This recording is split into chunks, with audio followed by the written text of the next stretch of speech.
Programme में आपको खुशामदीद कहते हैं। मैं असदुल्ला खान हूँ। आज दो तीन चीज़ें बड़ी इंपॉर्टेंट हमारे सामने आई हैं, ख़ास तौर पर क्रिकेट के हवाले से जो कंट्रोवर्सी बनी, जिसमें पाकिस्तान क्रिकेट बोर्ड ने यह फैसला किया कि अगर एंडी पाइक्रॉफ्ट जो मैच रेफरी थे पाकिस्तान और इंडिया के मैच के दौरान, अगर वो माफ़ी नहीं मांगते तो हम इस टूर्नामेंट का बॉयकॉट करेंगे। लेकिन उसके बाद फिर हमने देखा कि पाकिस्तान क्रिकेट बोर्ड और ICC के दरमियान मुज़ाकरात जारी रहे और उसका इख्तिताम यूँ हुआ कि एंडी पाइक्रॉफ्ट ने उस वाक़े को कि जिसमें उन्होंने पाकिस्तानी कप्तान को भारतीय कप्तान से हाथ मिलाने से मना किया था, भारतीय कप्तान की ख्वाहिश के मुताबिक ही ऑफ कोर्स, उसको गलतफहमी या मिसकम्युनिकेशन का नतीजा करार दिया और माज़रत का इजहार कर लिया। और उसके बाद फिर हमने देखा कि मैच ताख़ीर के साथ शुरू करने का फ़ैसला किया गया। टॉस हो चुका है और पाकिस्तान और UAE की टीमें जो हैं वो आधे घंटे के बाद मद्दे मुकाबिल होंगी। अब इस सिनेरियो में पाकिस्तान ने क्या ये दुरुस्त फ़ैसला किया कि बॉयकॉट की धमकी दे, या ये ठीक फ़ैसला था और अपनी ताकत का पाकिस्तान ने इजहार किया है? और क्या ये वाकई एक मिसकम्युनिकेशन का नतीजा था, या पाकिस्तान ये एंटिसिपेट कर रहा था या एनालाइज कर रहा था इस सिचुएशन को यूं कि एंटी पाइक्रॉफ्ट जो थे वो भारत के साथ मिले हुए थे या उनकी फेवर कर रहे थे और वो अनबाइस्ड इसमें नहीं थे? पाकिस्तान ने कैसे इसको एनालाइज किया? इस सिचुएशन पर तो हम आगे जाके बात करते हैं। हम कोशिश करेंगे कि इस पर एक एनालिसिस ले लें कि ये क्या होने जा रहा है। लेकिन प्रोग्राम का मैं आगाज़ करना चाहूँगा। आज अडयाला जेल में अलीमा खान साहबा की फिर मुलाकात हुई है इमरान खान साहब से, और एक मरतबा फिर उन्होंने इमरान खान का पैगाम पार्टी के लिए पहुँचाया है, जिसमें ये कहा गया कि वक्त आ गया है कि अपोजिशन सही अपोजिशन का किरदार अदा करे और जो इस सूरत हाल में वो समझते हैं कि अगर आप डर के सियासत करेंगे या पीछे हटकर सियासत करेंगे तो उसका फ़ायदा नहीं होगा, उसका नुकसान होगा। तो ये स्ट्रैटेजी इमरान खान साहब बना रहे हैं या अपनी पार्टी को हिदायत कर रहे हैं, इसका मकसद क्या है? और फिर इमरान खान साहब जो आजकल ट्वीट्स कर रहे हैं या उनके अकाउंट से जो ट्वीट्स हो रही हैं उसमें फिर ज़बान बहुत सख्त है, इससे फ़ायदा होगा, पार्टी को नुकसान होगा। और फिर एक दावा मुख्तलिफ लोगों की तरफ से आजकल ये किया जा रहा है कि इमरान खान को दोबारा आइसोलेशन में डाला जा रहा है। इन सारे मामलों तो हम बात करेंगे। पाकिस्तान तहरीक इंसाफ के सीनियर रहनुमा और रुकन कौमी असम्बली अली मोहम्मद खान साहब हमारे साथ मौजूद हैं। अली मोहम्मद खान साहब, बहुत शुक्रिया, आपको खुश आमदीद। इमरान खान का जो पैगाम आज अलीमा खान साहबा के ज़रिए बाहर आया, जिसमें वो कहते हैं कि जो अपोजिशन असल अपोजिशन का किरदार अदा करे, इससे क्या मुराद है? अपोजिशन ऐसा क्या नहीं कर रही, PTI ऐसा क्या नहीं कर रही जो उसे अब करने की हिदायत की गई है? जी बहुत शुक्रिया। बिस्मिल्लाहिर्रहमानिर्रहीम। अल्लाहुम्मा सल्ली अला मुहम्मदिन व अला आलिहि व अस्हाबिहि वसल्लम। मेरे ख्याल में जो पाकिस्तान तहरीक इंसाफ की पॉलिटिकल लीडरशिप है, जब तक उनकी रसाई खान साहब तक नहीं होगी तब तक जो पॉलिटिकल मैसेजिंग है वो 100% एक्यूरेसी के साथ आना या जाना मुमकिन ना होगा, क्योंकि उनकी सिस्टर्स तो अपना किरदार अदा करती हैं, लेकिन ज़ाहिर है वो पॉलिटिकल नहीं है। फिर कुछ वकला जाते हैं, वो अपने केसेस के मुतालिक खान साहब के साथ गुफ्तगू करते होंगे। हम जैसे लोगों का दाखिला बंद है 9 महीने से, जो पॉलिटिकल थे, या मुझे तो एक एज था एज अ वकील भी, लेकिन उसके बावजूद एंट्री बंद है। तो इस वजह से अब इस मैसेज का मतलब क्या है, पार्टी इस पे मीटिंग करेगी, क्योंकि डायरेक्शंस क्या हैं, क्योंकि अभी उसकी वजाहत सामने नहीं आई कि वो कौन सी चीजें हैं जो खान साहब चाहते हैं कि ये भी की जाए, क्योंकि कौमी असम्बली में, सूबाई असम्बलियों में, रोड पे सब कुछ कोशिश तो जितनी हतलमकान वो मुमकिन है वो की गई है। खासकर ये जो मौजूदा सियासी क़यादत इमरान खान साहब की, खासकर मरकज में जो MNAs हैं या पंजाब के MPs, खैबर पख्तूनख्वा में फस्तायद ज़ाहिर है उस तरह से नहीं, अपनी हुकूमत है, लेकिन यहाँ जो MNAs और MPs ने फेस किया है, 26वीं आईनी तरमीम में जो MNAs ने फेस किया है, और पंजाब की सूबाई असम्बली के जो हमारे MPs हैं उन हजरात ने जो फेस किया है, वो तो तारीख रकम की है कि इमरान खान साहब के साथ हर तरह की ऑफर्स और को भी रिजेक्ट किया और थ्रेट्स का भी फेस किया, लेकिन उसके बावजूद तहरीक इंसाफ को और खान साहब के साथ जुड़ के खड़े। तो खान साहब, आप बेसिकली डाउट कर रहे हैं कि अलीमा खान साहबा जो पैगाम इस तरह से दे रही हैं, शायद वो बात यूं ना हो, आपको ऐसा लगता है? नहीं, डाउट का तो सवाल ही पैदा नहीं होता। उनकी सिस्टर ने उन पर क्या डाउट करना, वो तो अपना बहुत बड़ा किरदार अदा कर रही हैं। लेकिन इसकी वजाहत का मैं इस वक्त मैं वेट करूंगा कि पार्टी जो पॉलिटिकल कमेटी है, कि खान साहब की जो डायरेक्शंस हैं वो पार्लियामेंट्री पार्टी जो MNAs पे और सेनेटर हजरात पे वो मुश्तमिल है, और साथ में कोर कमेटी जो तहरीक इंसाफ का सबसे बुनियादी हब तो कोर कमेटी ये है, और फिर पॉलिटिकल कमेटी जो उसी का ऑफशूट है, उनमें इन चीजों को डिस्कस किया जाता है थ्रेडबेयर के कौन कौन सी वो चीजें हैं जहां खान साहब ज्यादा चाहते हैं कि इन चीजों पे ज्यादा फोकस किया जाए, इस पे ज्यादा मेहनत की जाए। तो उस पर जब तक मीटिंग नहीं होगी, क्योंकि खान साहब के हवाले से ये बात होना कि ज्यादा तगड़ी अपोजिशन हो, अब उसमें क्या क्या चीजें खान साहब की डिमांड है वो सामने आ जाए। मिसाल के तौर पर अगर उसमें यह है कि जलसा हो तो वो 27 को जलसे का तो अनाउंस हो गया है। अगर पंजाब में है तो पंजाब की जो सिचुएशन है वो आपके सामने है कि वहां उनकी क्या डिमांड है, क्योंकि पख्तूनख्वा में तो कोई इशू नहीं है, वहां तो जलसा कहेंगे जलसा हो जाएगा जुलूस, लेकिन वो उस तरह से अब मैटर भी नहीं करता, क्योंकि हमें ये कहा जाता है कि वो तो आपका अपना सूबा है, वहां आप जलसा करें जुलूस करें, वो तो वो उस तरह से इंपैक्ट नहीं डालता जितना अगर आप लाहौर में करें, या अगर आप फैसलाबाद में या गुजराले में या रावलपिंडी में या इस्लामाबाद इवन। लेकिन वहां अगर आप करते हैं तो आप देख रहे हैं गोली भी चल गई, अब गोली से आगे तो कोई चीज नहीं है, गोलियां भी तहरीक इंसाफ की लीडरशिप या कारकुनान ने फेस कर ली हैं। तो अब इसको देखा जाएगा, तफसील से जांचा जाएगा कि खान साहब की जो डिमांड्स हैं या उनकी जो तवक्कुआत हैं कहां कहां पे लीडरशिप लैकिंग है, ताकि उसको कवर किया जाए इंशाल्लाह। सही है। नहीं अलीमा खान साहब, ये अब जाहिर है जब अगर ये अल्फाज इस्तेमाल किए हैं अलीमा खान साहब ने, जिसमें उन्होंने कहा कि असल अपोजिशन का किरदार अदा करने के लिए इमरान खान ने कहा है, तो ये तो मुमकिन नहीं है कि अल्फाज इमरान खान साहब ने अदा ना किए हों और अलीमा खान अपने पास से कह रही हों। तो अगर इमरान खान साहब ने कहा है कि असल अपोजिशन का किरदार अदा किया जाए, तो इसका मतलब ये तो हुआ ना कि असल अपोजिशन का किरदार वो समझते हैं कि अदा नहीं हो रहा।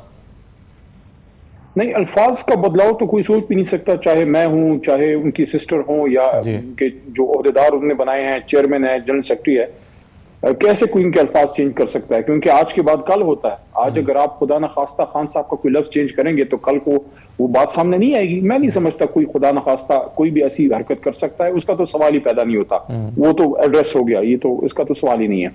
असल अपोजिशन में क्या करना है, असल अपोजिशन के लिए वो चीजें सामने आ जाएंगी कि वो क्या तवक्कुआत रखते हैं। मैंने दोबारा आपको बात की, देखें इस वक्त जो हमारी कौमी असेंबली में MNAs बैठे हुए हैं, उनके घर टूटे, उनके कारोबार बंद किए गए, उनके बेटों को अगवा किया गया, उनकी बच्चियों को उठाया गया, उनकी खवातीन बेइज्जत हुई, और उसके साथ साथ खुद भी उठा लिए गए, और ऑफर्स भी रिजेक्ट की, करोड़ों वगैरह की ऑफर्स लोग कहते हैं, हमारे MNAs ने रिपोर्ट की कि उनको दी गई 26वीं आईनी तरमीम के लिए, ये सारा फेस किया है। मेन बहुत से लोग हमारे 10-10 साल की सजाएं, 40-40 साल की सजाएं अपने नाम करवा बैठे हैं, हालांकि अगर वो चाहते तो ऑफर में दूसरी तरफ जा सकते थे, वजारतें भी थी, सब कुछ था। मिसाल के तौर पर उमर अयूब खान, मिसाल के तौर पर शबली फराज साहब, मिसाल के तौर पर जरताज गुल वजीर साहिबा, जमशेद अहमद दस्ती साहब, मिसाल के तौर पे हमारे चतराल के अपना चतराली साहब हमारे MNA हैं, लतीफ चतराली साहब, इसी तरह पंजाब के अपोजिशन लीडर अहमद खान बच्चर साहब। तो इन लोगों ने, इन इंसान के पास क्या होती है, इंसान के पास उसकी इज्जत होती है, उसकी जान होती है, तो इज्जतें भी दाव पे लोगों ने लगा दी हैं, जान भी लगा दी है। और सियासत में अगर आप पे 40 साल की सजा लग गई तो आपकी तो जिंदगी की तरह से खत्म हो गई। ये तो कुर्बानियों का म्यार है। अब उसमें भी हो सकता है कुछ चीजें ऐसी हो जो खान साहब समझते हो ये करनी है, तो आपकी अंडरस्टैंडिंग क्या है सर? आप अगर खान साहब कैसे एनालाइज करेंगे कि मजीद बढ़ के क्या हो सकता है? दायरे की वजाहत आप समझते हैं कि आ जाएगी या इंटरप्रिटेशन पार्टी कर देगी, लेकिन आपकी क्या राय है कि आप समझिए आपने एक लंबी लिस्ट गिनवाई कुर्बानियों की, लेकिन खान साहब फिर क्या चाह रहे होंगे कि आप और क्या करें? देखिए, इसका मैं कोई कंजेक्चर्स नहीं कर सकता, अपनी तरफ से क़यास सराई नहीं कर सकता जब तक मेरे सामने या हमारी जो इस वक्त कोर कमेटी वगैरह है उसके सामने ये चीजें ना आ जाएं कि ये और ये चीजें और करनी है। मुझे जो लगता है कि शायद खान साहब चाहते हैं कि पंजाब में एक बड़े लेवल की एजिटेशन हो या जलसा हो या जुलूस हो, वो शायद उनकी हो, क्योंकि पख्तूनख्वा में तो कोई इशू मुझे नजर नहीं आ रहा। वहां तो गवर्नेंस पे तो सवाल आप कर सकते हैं कि ये नहीं इस तरह करें उस तरह करें, लेकिन वहां से तो लोग निकलते हैं जलसे जुलूस सारा, और अली अमीन खान भी कर रहे हैं और बाकी हमारे। इससे ये पता तो चलता है ना कि खान साहब मुतमईन नहीं है अभी तक उनकी जमात की एजिटेशन से या कारकर्दगी से। देखिए, इस पे डिपेंड वही करता है ना कि आखिर क्या वजह है। कोई तो वजह है ना कि 9 महीने से 8 महीने से सियासी लोगों को खान साहब से बिल्कुल कट ऑफ किया गया है, यानी कि ये जो निजाम है, ये जो हुकूमत है या उसके जो सपोर्टर हैं, आप समझते होंगे मैं क्या कहना चाह रहा हूं। तो उनको खतरा किससे है? वकला भी जा रहे हैं, फैमिली मेंबर्स भी कभी रोकते हैं कभी चले जाते हैं, लेकिन कोई ना कोई चला जाता है। सिर्फ सियासी लीडरान को क्यों टारगेट किया गया है कि इमरान खान साहब से उनकी सियासी लीडरशिप को बिल्कुल नहीं मिलने देना, इसका मतलब है कि वो चाहते हैं कि इमरान खान साहब को कोई सियासी इनपुट ना जाए। खान साहब अगर कोई बात करते हैं तो जब उनकी सियासी लीडरशिप साथ बैठी होती है वो उसको फ्रेज अप करते हैं, उनको गाइड करते हैं, और उनकी रहनुमाई में फिर जो मैसेज आता है वो पॉलिटिकली 100% करेक्ट होता है। 9 महीने या 10 महीने से अगर मुल्क के सबसे बड़े लीडर साबिक वजीर आजम को अपनी सियासी लीडरशिप से दूर कर दिया गया तो ये तो सोचें कि थ्रेट है, ये सियासी क़यादत इस निज़ाम के लिए थ्रेट है, तभी इस सियासी क़यादत को अपने लीडर से मिलने नहीं दिया जा रहा। जैसे परसों मैं 4-5 घंटे 6 घंटे या जितना भी था मैं बैठा रहा, ये मेरी यानी कि एक पिछले 1.5-2 साल में रूटीन रही है कि अडियाला के गेट पे गए, बैठे 5-6 घंटे बैठे, 9 दफा 7 दफा गए, एक दफा मिलाया, उसके बाद नहीं मिलाया। अभी तो 9 महीने से मिलाने ही नहीं दे रहे। अच्छा, सिर्फ मैं अकेला नहीं हूं, हमारे जो साबिक अपोजिशन लीडर, अब तो खैर उनको बेचारे को सजा भी होगी, उमर अयूब साहब, उनके चीफ स्टाफ अफसर जनाब शिबली फराज साहब, या उनके जो अपोजिशन लीडर पंजाब अहमद खान बच्चर साहब, या उनके इंतहाई नजदीकी लोगों में से साबिक स्पीकर असद साहब, कैसर साहब जो हैं, और साथ में आतिफ खान मर्दान से, या साउथ पंजाब से बप्पी साहब, ये सारे वो लोग हैं जो जमात को मुल्क में कंट्रोल करते हैं। आपको इनसे क्या थ्रेट है?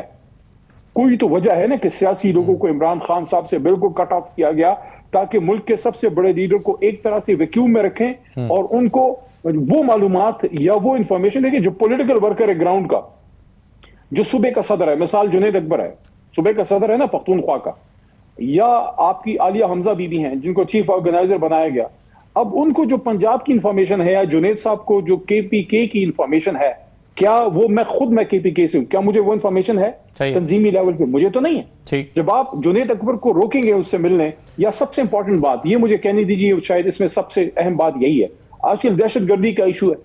अभी भी मैं थोड़ी देर पहले खैबर पख्तूनख्वा हाउस की दहशतगर्दी वाली लॉ एंड सिक्योरिटी की एक मीटिंग से ही उठ के आया हूं, जिसमें तमाम MNAs, तमाम MPs, KPK के और सेनेटर्स उसको वो कर रहे थे, अपना CM बैठे हुए थे और जनरल सेक्रेटरी और चेयरमैन सारे हमारे वहीं थे, सूबाई सदर भी थे।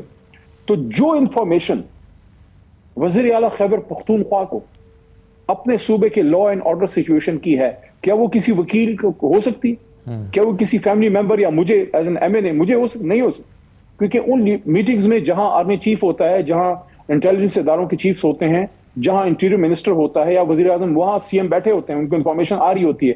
अब अगर आप CM साहब को अपने वजीर आजम से, साबिक वजीर आजम अपने लीडर से नहीं मिलने देंगे तो उनको वो इंफॉर्मेशन क्या पहुंच पाएगी जो ग्राउंड पे हो रही है? जब आपने इमरान खान साहब को उससे महरूम कर दिया तो इसका मतलब है आप चाहते हैं कि उन तक प्रॉपर इंफॉर्मेशन ना जाए। इसलिए मैं बार बार सही है, नहीं, लेकिन जाहिर है कुछ चीजें तो मालूमात तो उनके तक पहुंच रही है ना खान साहब।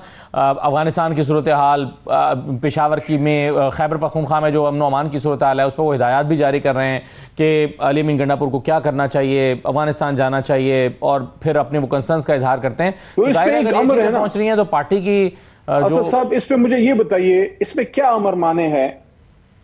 हम सब चाहते हैं कि दहशतगर्दी खत्म हो, सब चाहते हैं। मैं आपको एलामिया तो आ जाएगा आज की मीटिंग का अगर वो मुनासिब समझेंगे, लेकिन एक बात जरूरी है जिसको बताने में कोई कबात नहीं, कि जितना हमारा पार्लियामेंटेरियन है वो चाहता है कि सूबे में दहशतगर्दी ना हो। पाकिस्तान नहीं चाहता है, लेकिन जो कंसर्न इलाकों के हैं, कबायली इलाकों के, मैं उनकी बात कर रहा हूं कि वो चाहते हैं कि बस करो यार, हमारे इलाके में अमन होना चाहिए। ठीक है, वो चाहते हैं कि अमन हो। अब कैसे हो? अगर हमारी आज की हुकूमत और हमारी जो एस्टैब्लिशमेंट है, हमारे बेशुमार जवान शहीद हो रहे हैं, उन सब की भी ये ख्वाहिश है कि ये दहशतगर्दी रुके, तो फिर क्यों आप नहीं चाहते कि उस सूबे का वजीर आला अपने लीडर से डायरेक्शन ले, 1-to-1 मिले? जब आप उसको रोकते हैं, इसका मतलब है कि आपकी नीयत में फतूर है, जो आप अपने हमारे सूबे के वजीर आला को इमरान खान से नहीं मिलने दे रहे। खान साहब, अभी तक जो हुआ सो हुआ, यानी मुलाकातें जो कुछ हो रही थी, कुछ नहीं हो पा रही थी। आज सलमान राजा साहब की मैं ट्वीट देख रहा था, वो कहते हैं कि नहीं, ऐसी कोई बात नहीं है कि मुलाकातें नहीं करवाई जा रही, अब मुलाकातें हो रही हैं, बातचीत हो रही है। खबरें ये हैं, कुछ सहाफ़ी ये दावा कर रहे हैं, जो मेरा सवाल है सर, कुछ सहाफ़ी ये दावा कर रहे हैं कि इमरान खान को दोबारा आइसोलेशन में डालने का प्लान बनाया जा रहा है और ये मुलाकात बिल्कुल रुकने जा रही हैं। क्या आपको ऐसे आसार नजर आ रहे हैं? यार, जहां तक पॉलिटिकल का ताल्लुक है, या वो वकला जो बहुत से वकला ऐसे हैं, देखिए हर किसी का वकालतनामा केस में नहीं है।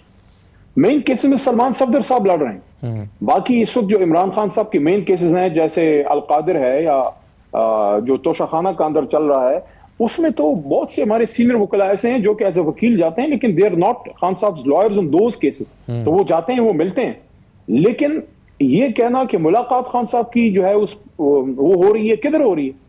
मैं तो कह के थक गया हूं। पॉलिटिकल लीडरशिप की मुलाकात कोई नहीं हो रही। बहुत अरसे तक फैमिली मेंबर्स को दूर रखा गया। अब शुक्र है चलो खुदा खुदा करके बहनें जाके मिलना शुरू हुई हैं, लेकिन वाई आर यू कीप। देखें, मियां नवाज शरीफ क्या आइसोलेटेड थे? क्या उनसे ख्वाजा आसिफ साहब, उनसे उनकी जमात की बाकी लीडरशिप, जिनमें उनके अपने भाई शहबाज शरीफ साहब, या उनके फैमिली मेंबर्स, या उनके जो पंजाब के सदर थे राधा सनाउल्लाह साहब, या जो खैबर पख्तूनख्वा के उनके हैं अपना इंजीनियर अमीर मकाम साहब, ये अपना मियां साहब से जाके मिलते थे, उनकी मीटिंग्स होती थी। Why not in PTI? Why are you keeping Imran Khan isolated from the political leadership? The big question.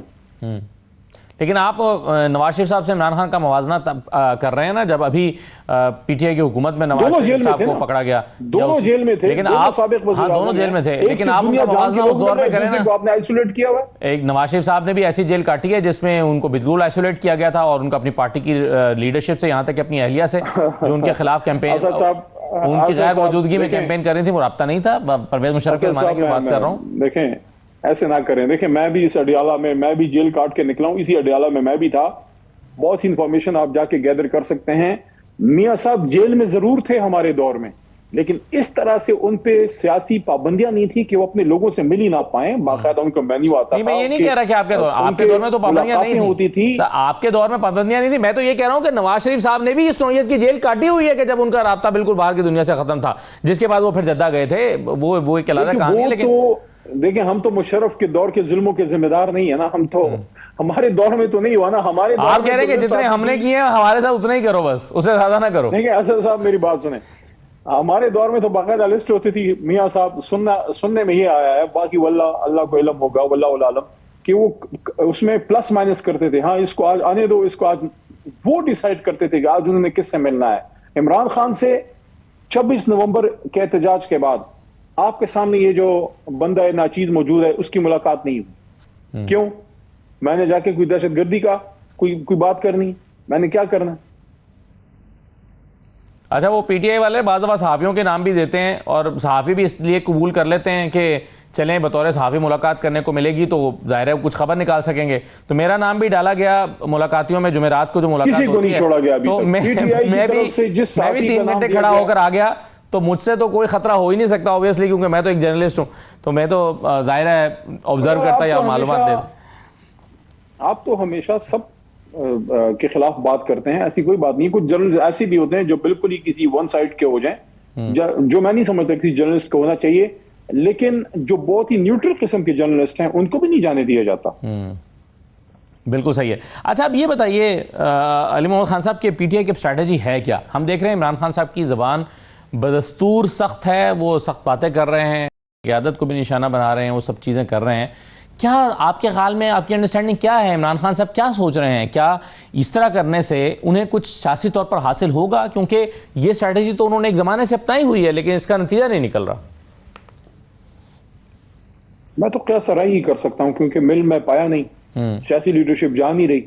अंदर से जो बात आती है, मेरा तो ये ख्याल है कि जो खान साहब का मैसेज हो, पहले आप पॉलिटिकल कमेटी को बताएं, ताकि उसमें वो उसको मुनासिब पैराए में सियासी अंदाज में पेश किया जाए। जो अंदर जाता है बाहर आके प्रेस टॉक में अपनी बात कर देता है। हालांकि मुनासिब ये होता है कि खान साहब को जो मैसेज हो, पहले जो उसूल है वो ये है कि केस रिलेटेड बात अगर किसी वकील ने करनी है तो बेशक वो करे उधर, लेकिन पॉलिटिकल बात पहले पॉलिटिकल कमेटी में जाए और पॉलिटिकल कमेटी के सामने रखी जाए, और उसके बाद वो बात सामने आए ताकि उसकी प्रॉपर स्ट्रेटजी बनाई जा सके। तो अब खान साहब की देखें, वो तो यही चाहेंगे ना कि एहतजाज का सिलसिला हो और एजिटेशन हो, और एक बात आगे बढ़े इस तरीके से कि अल्टीमेटली जाके फिर आगे का रास्ता बने।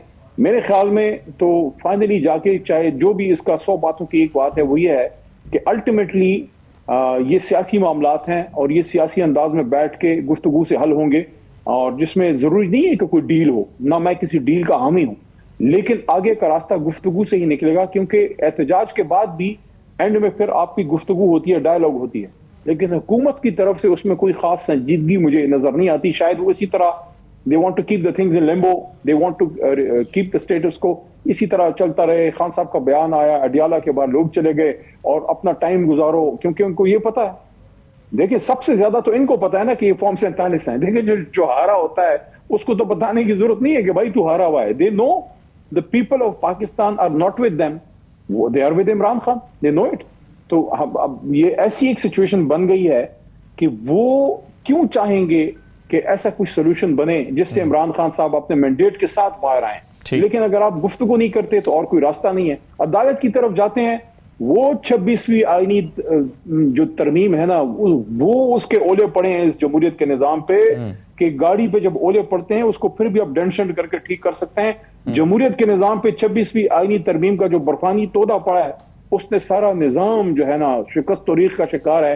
यानी आप मुझे बताएं क्या उम्मीद है? मैं बतौर वकील इतने दर्द से ये बात कर रहा हूं कि पहले एक उम्मीद होती थी किसी अदालत में जाते हुए, क्या वो उम्मीद है जो हमारे साथ इस निशान वाले काम में हो गया, इंतखाबी निशान में, या हमारे साथ जो रिजर्व खवातीन की रिजर्व सीटों में हमारे साथ हो गया, जो हमारे साथ हुआ है? यानी कि किस तरफ लोग जाएं? खान साहब जो बात करते हैं वो भी मजबूर होके एक सख्त बात क्यों करते हैं? अदालत में जाएं, क्या करें? अदालत में क्या रिलीफ है? आपका जो अलकादिर केस है, वहां आपको अर्ली हियरिंग एप्लीकेशन के लिए भी जो है वो तगोदो करनी पड़ती है कि यार हमें सिर्फ सुन लें। दूसरी तरफ अब अगर एहतजाज के लिए निकलते हैं तो आपको गोलियां मारी जाती हैं। अगर आप वी लॉग करते हैं, कुछ करते हैं, तो आपका वो बैन हो जाता है। ये जो लोग मुल्क से बाहर गए हुए हैं, लोग उन पर बहुत तनकीद करते हैं, हमारी जमात से कुछ सख्त बात करते होंगे। मुझे आप बताएं असद साहब, चाहे कुछ भी हो, कोई अपना घर अपना मुल्क छोड़ना आसान बात है? सही। अगर कुछ लोग छोड़ के गए हैं, क्या उनकी मजबूरियां होंगी? कभी किसी ने सोचा है उनके घरों पे क्या गुजरती है? सब लोग कहते हैं भाई बाहर जाकर डॉलर, क्या डॉलर है, उस डॉलर की क्या हैसियत जिसके लिए आपको अपना घर छोड़ना पड़े? तो उन लोगों को मतून किया जा रहा है जो बाहर बैठे हैं। हमारे अपने लोग भी, मैं खुद भी बाज़ औक़ात मेरे खिलाफ बहुत सख्त बातें होती हैं, मैं फिर भी ये कहता हूं कि यार हमारे भाई हैं, मुहब्बत वतन है, पाकिस्तान की मोहब्बत उनके दिल में है। देखें, अभी कॉम्प्रोमाइज कर लें, किसी को मुल्क छोड़ने की जरूरत ना पड़े। सही है। जो मुल्क से बाहर गया है वो रूल ऑफ लॉ की सुप्रीमेसी के लिए वो बात करते हैं। हाँ, उनकी कोई गलत बात है, मैं उसको नहीं सपोर्ट करता, जो कोई गलत बात है, लेकिन मैं ये कहता हूं कि यार उनको भी सीने से लगाओ, आपके बेटे हैं। कल तक आप ही के साथ जुड़ के खड़े थे। सही, मैंने सतूर बात कर रहा हूं, आप ही के साथ थे भाई। जी जी जी, अपने ही बच्चे हैं। बिल्कुल सही है। चलिए, हालात नॉर्मल हो, कशीदगी कम हो, तनाव कम हो, ये सबकी ख्वाहिश है और सबके फायदे में। बिल्कुल सही। खान साहब बहुत शुक्रिया प्रोग्राम में शिरकत करने के लिए। अली मोहम्मद खान साहब हमारे साथ मौजूद है। एक छोटा सा ब्रेक लेते हैं। सैलाब में कई इलाके डूबे हुए हैं, अलीपुर, सीतपुर, हम खुद भी वहाँ से प्रोग्राम करके आए हैं। कल और परसों का प्रोग्राम आपने देखा, वहाँ पर लोगों के बहुत सारे शिकवे हैं। वो शिकवे हमने आपको कल और परसों के प्रोग्राम में दिखाए हैं। इसका जवाब क्या है? तो चलिए हुकूमत से इसका जवाब लेने की कोशिश करते हैं। एक छोटे से ब्रेक के बाद वापस आते हैं।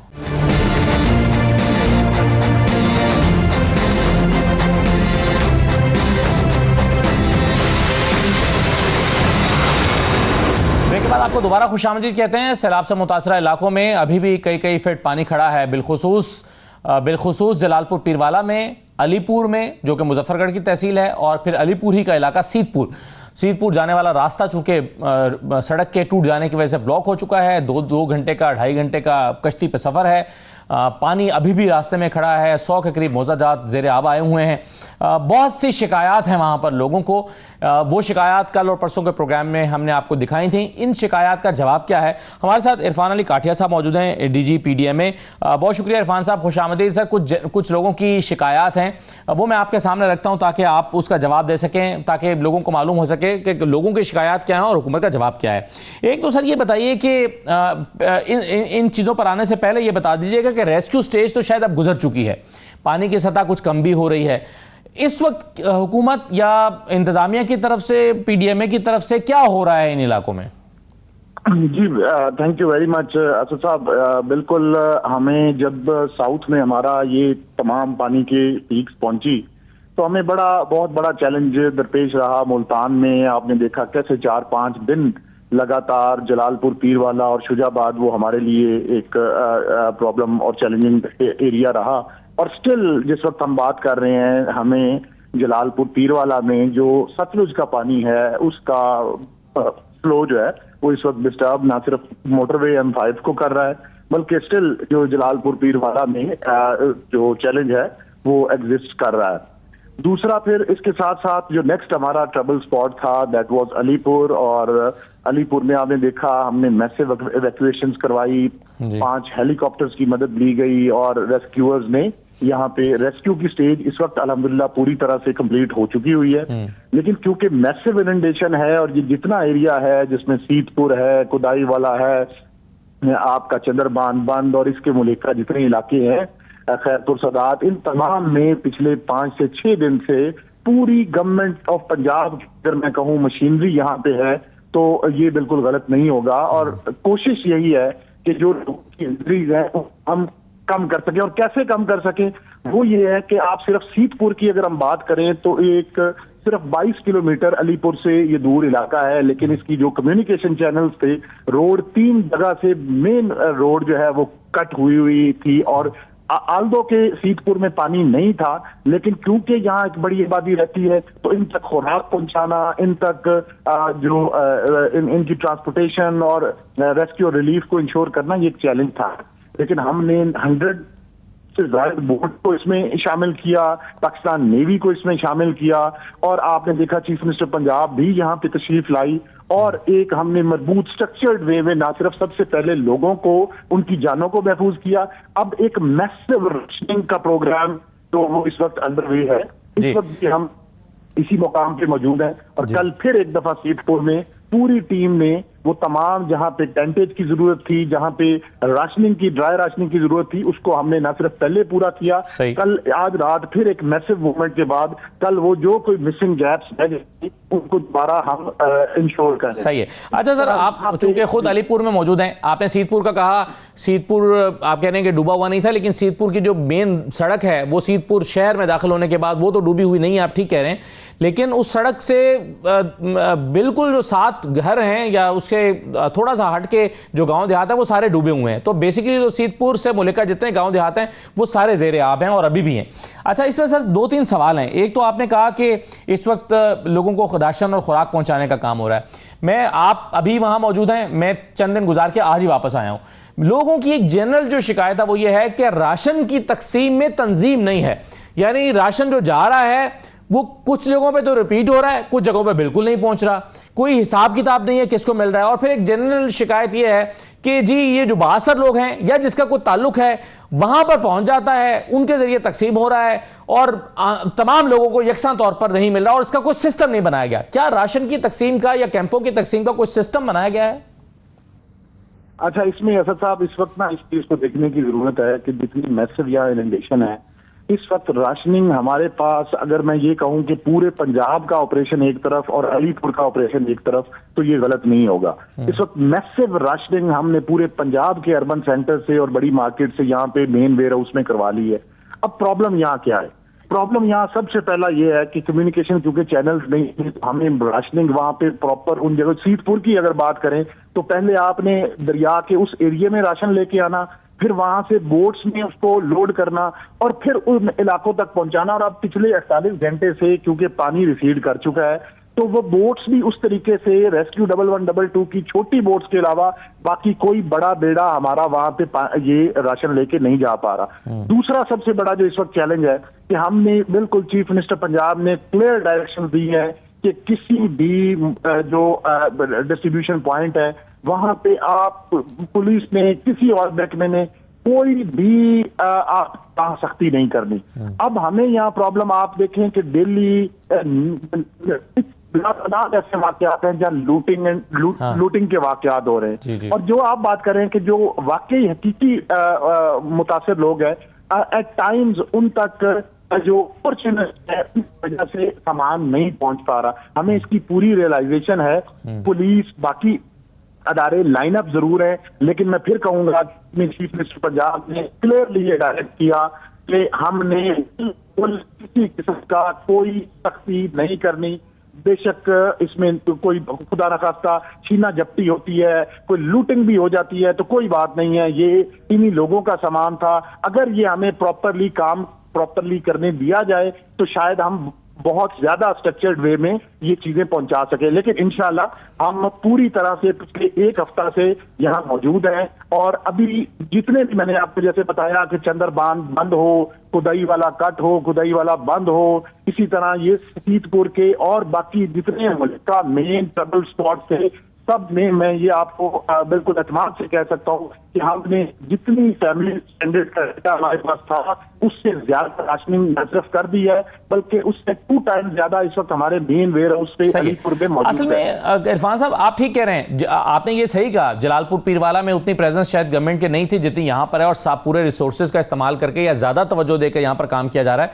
आपने ये भी ठीक कहा और मैंने खुद ये ऑब्जर्व किया है कि अब पानी चूंकि कुछ नीचे आ गया है तो जहां जो सड़कें हैं गाँव देहातों में गुजरते हुए कश्ती के रास्ते में आती हैं वहां से कश्ती सड़क से टकराती है, वहां पर ऑपरेशन करना मुश्किल हो रहा है, सिर्फ छोटी कश्तियां जा पा रही हैं। ये बात भी बिल्कुल ठीक है। लेकिन एक चीज हमने सर ऑब्जर्व की है यहां पहले जलालपुर पीरवाला में भी और यहां पे भी कि कश्तियों को रेगुलेट नहीं किया जा सका। प्राइवेट कश्तियां चल रही हैं उनको रेगुलेट हुकूमत ने कहा भी कि करेंगे लेकिन नहीं किया गया। यानी लोग मारामारी, जब रेस्क्यू ऑपरेशन चल रहा था लोग मारामारी का शिकार थे, प्राइवेट कश्तियों से शिकायतें कर रहे थे, उनके पीछे भाग रहे थे। अगर इन लोगों की रजिस्ट्रेशन कर ली जाती, किनारे पर बैठे हुए लोग जो अपने प्यारों को बचाने के लिए जाना चाहते थे, और इन कश्तियों को गवर्नमेंट खुद रेगुलेट कर देती तो एक तरतीब के साथ ऑपरेशन हो सकता था। वरना जिसका बस चला या जिसका जोर लगा या जिसका दाव लगा या जिसको चांस मिला उसने अपने लोगों को रेस्क्यू करवाया और बाकी लोग खड़े सड़क पर दुहाई देते रहे और मीडिया के कैमरों के पीछे भागकर शिकायत करते रहे। तो यह बेहतर ना होता सर कि अगर रेगुलेट कर दिया जाता?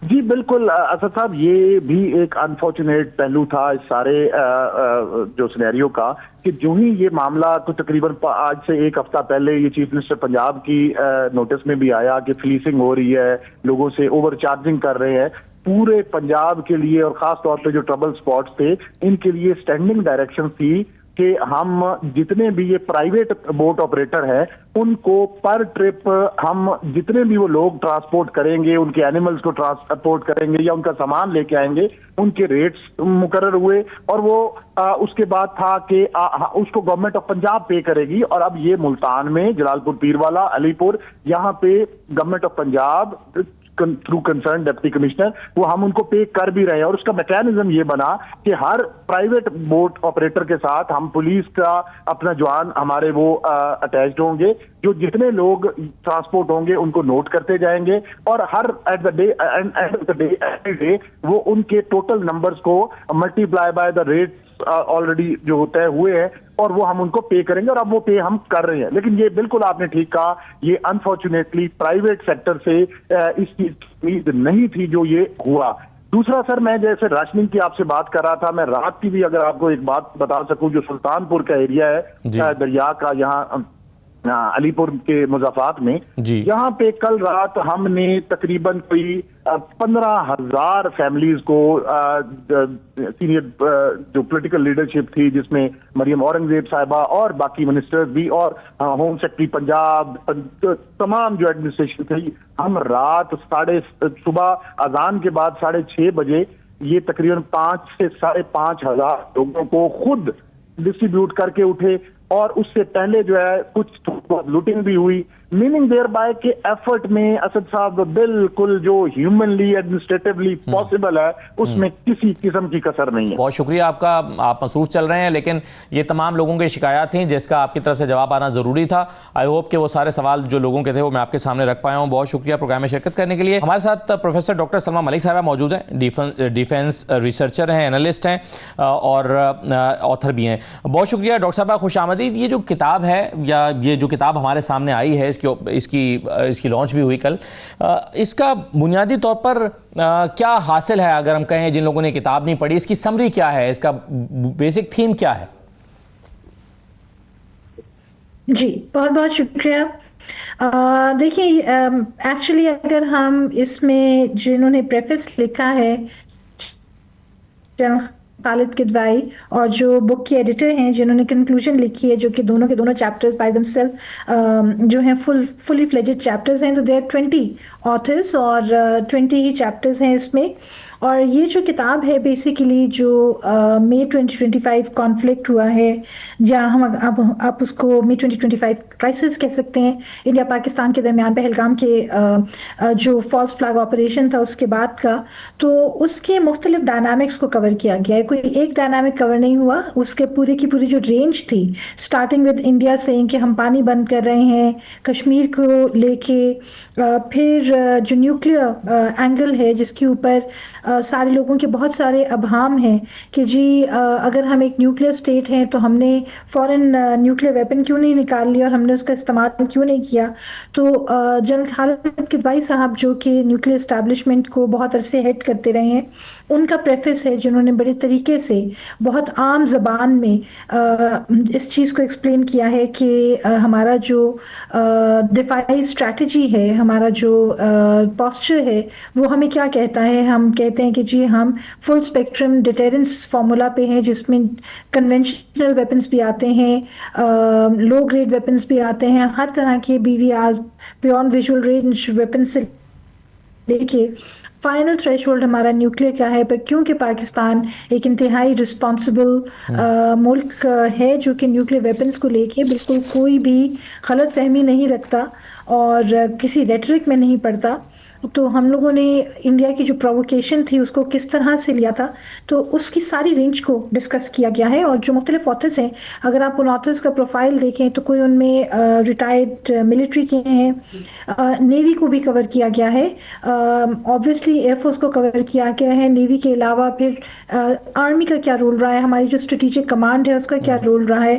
जो चैप्टर मैंने कंट्रीब्यूट किया वो है कि साउथ एशिया के जो इस खित्ते के बाकी ममालिक हैं जो कि नॉन न्यूक्लियर स्टेट्स हैं और इंडिया पाकिस्तान को एक तरह से सराउंड करते हैं और रादर इंडिया को सराउंड करते हैं, तो अगर खुदा न ख्वास्ता इंडिया की जो रेकलेस एटीट्यूड था उसकी वजह से जो कि पाकिस्तान बिल्कुल प्रोवोक नहीं हुआ, अगर न्यूक्लियर वॉर छिड़ जाती और या फिर इंडिया में मजीद क्योंकि उनमें टॉलरेंस तो बिल्कुल नहीं थी, अगर वो कोई लो ग्रेड न्यूक्लियर वेपन इस्तेमाल करते तो उसका फॉल आउट सिर्फ पाकिस्तान पे ही ना रहता, पूरे खित्ते पे आता। जिस तरह की आबादी की कंसंट्रेशन है और हम दुनिया के 1/4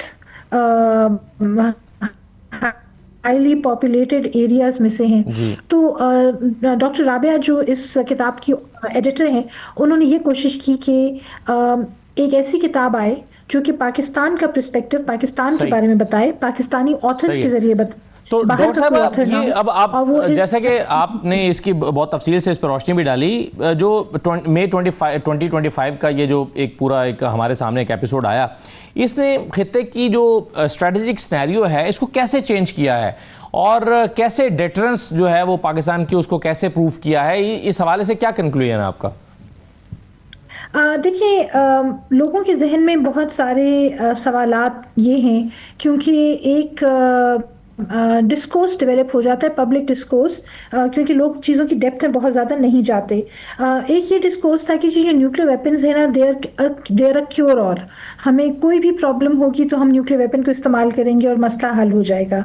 इंडिया पाकिस्तान की जो आपस में जो बहुत क्लोज प्रॉक्सिमिटी है वो हमें इस चीज़ को रीथिंक करने पे मजबूर करता है और एज अ रिस्पॉन्सिबल स्टेट हमें रिस्ट्रेंट करने पे मजबूर करता है। अगर आप याद करें तो कुछ साल पहले इंडिया की तरफ से एक हादसाती तौर पे ब्रह्मोस जो मिसाइल था वो पाकिस्तान की एक पंजाब के एक एरिया में आके गिरा था, इंडिया ने कहा कि जी हम तो उसको टेस्ट करे थे, वो गलती से आपकी तरफ आ गया है और उसमें उन्होंने 2-3 लोगों को जो था नौकरी से निकाला और उनके ऊपर मुकदमे वगैरह चले।